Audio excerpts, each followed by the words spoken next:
Vá medir o santuário de Deus e os que adoram no santuário. Apocalipse 11:1.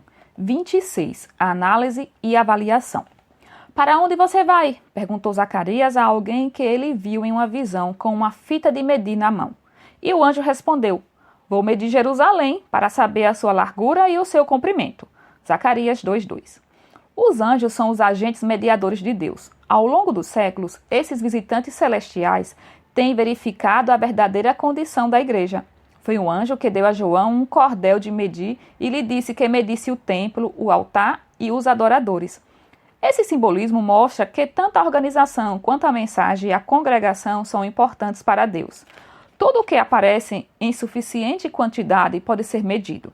Sabemos que uma pessoa é alta, baixa ou mediana porque há milhões de outras pessoas no mundo pelas quais se pode estabelecer um padrão. O serviço de alguém para Deus, o que ele faz, como faz, também pode ser avaliados. Não cairíamos no engano de nos medir por nós mesmos sem nos comparar entre nós mesmos, pois isso é insensato. Deve, porém, haver alguma espécie de análise pela qual a pessoa possa calcular o valor de seu serviço. Se pudermos encontrar a reta medida que Deus nos deu para chegarmos até vós, segundo Coríntios 10:13. Isso será de grande ajuda para melhorar o valor de nosso trabalho. Certa vez, ao observar uma equipe de nadadores conversando com seu treinador a fim de melhorar sua técnica de natação, ocorreu-me o pensamento: se alguém pudesse estudar minha técnica evangelística e me ajudar a fortalecer os pontos fracos, ou pudesse observar como conduzo o culto da congregação e me mostrar o que poderia ser melhorado, certamente aumentaria a minha efetividade na obra de Deus. Naquele tempo, não era possível obter o auxílio de um evangelista experiente. Então me voltei para os obreiros que me auxiliavam e para os dirigentes da igreja local, e eles me ajudaram muito. Dessa maneira, a maior parte da tarefa é descobrir uma forma aceitável pela qual fazer a avaliação. Assim, começamos a estudar o que julgamos ser um padrão para cada aspecto do programa.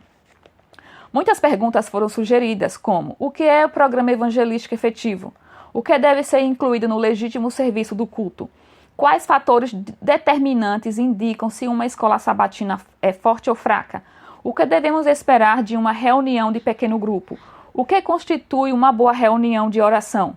Todo pastor evangelista, instrutor bíblico, diretor da escola sabatina ou líder de jovens deve ter um alvo, um propósito. Se cada pessoa tiver sua própria ideia e alcançar o que acha conveniente, sem buscar conselho de ninguém, então poderá se iludir imaginando que seu padrão seja adequado, quando de fato não é. A avaliação do trabalho. O trabalho evangelístico pode ser melhorado e fortalecido se a equipe de evangelismo estudar cada item especial de maneira crítica, mas compassiva. A divulgação foi boa? Os recepcionistas fizeram as pessoas se sentirem em casa ao ouvirem as reuniões? O apelo foi adequadamente conduzido? Os momentos de louvor preparam o público para a mensagem? O sermão foi adequado? A mensagem foi clara e o apelo teve a resposta que se esperava? As pessoas se sentiram bem acomodadas? O lugar estava devidamente climatizado? O que contribuiu para o êxito da reunião? Foi algo casual ou refletiu o que havia sido planejado? Houve evidência de liderança sadia e consagrada? Talvez a questão mais importante seja: qual foi a atitude das pessoas ao saírem da reunião? Alguns membros da igreja, espalhados pelo salão, podem ajudar a descobrir a reação do auditório. Perguntas feitas com tato por esses representantes serão úteis para a avaliação do programa. Melhoramentos a serem feitos no programa de culto podem ser efetuados apelando-se habilmente aos líderes da igreja, talvez aos membros da sua comissão. Alguns são capazes de contribuir com um conselho valioso quando encorajados a fazer assim. Para ajudá-los em seu julgamento, é possível oferecer-lhes 1 ou 2 livros sobre os princípios gerais que regem o culto. O estudo e a discussão feitos pelo grupo evangelístico ou pela comissão da igreja quanto ao que constitui uma boa reunião não somente despertarão o interesse, mas também darão ao grupo inteligência sobre as questões essenciais que proporcionam o êxito. Jamais houve uma reunião que não pudesse ser melhorada. A pergunta que muitas vezes paira na mente da maioria dos obreiros é: onde deve começar o aperfeiçoamento? Medidas sugestivas. Um grupo de 5 ou 6 pessoas pode ajudar a identificar os aspectos positivos e negativos do programa da igreja. Em uma escala que varia de 1 a 5, certamente a contagem deles diferirá, mas é algo evidente. Tanto os pontos fracos quanto os pontos fortes terão sido anotados por todos quase que na mesma proporção. Assim, se pode obter uma ideia exata e, como ela, valiosas sugestões quanto às melhorias a ser adotadas. Nem sempre será fácil aceitar a opinião dos outros, especialmente se forem obreiros de menos experiência. No entanto, isso faz parte do preço da legítima liderança. É humano esquivar-se do processo de disciplina própria, mas quando alguém determina se adequar ou melhorar sua técnica, considerará útil qualquer plano pela qual possa analisar sua personalidade e seu trabalho. Tendo descoberto certos pontos fracos, agirá intencionalmente a fim de fortalecê-los. Testes e avaliações são aplicados na área da educação com resultados encorajadores. Por que não se podem encontrar meios de avaliar o programa ministerial? Apesar disso, a medida daquele que é chamado pelo Senhor não deve ser realizada em espírito de fria análise.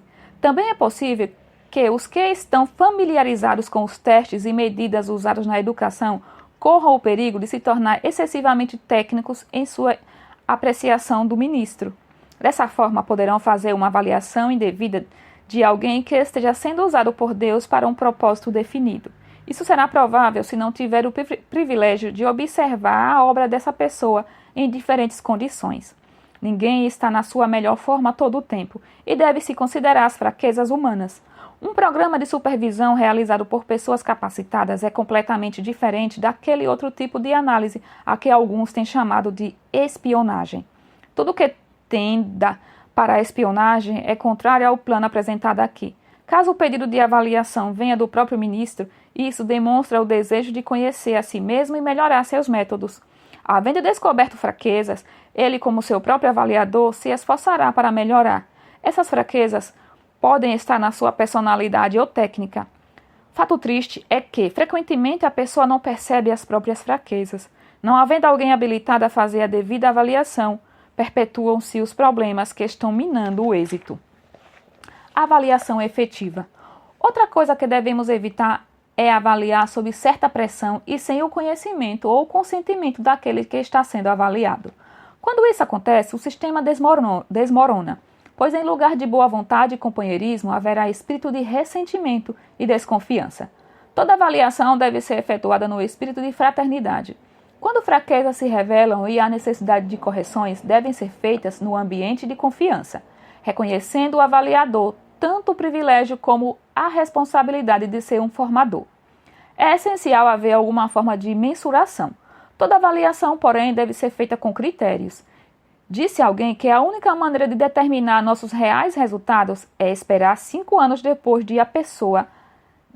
passada a série evangelística, fazer cuidadosa verificação dos convertidos sólidos e incluir uma apreciação da influência espiritual da campanha sobre a comunidade, bem como da lealdade dos membros trazidos naquela ocasião.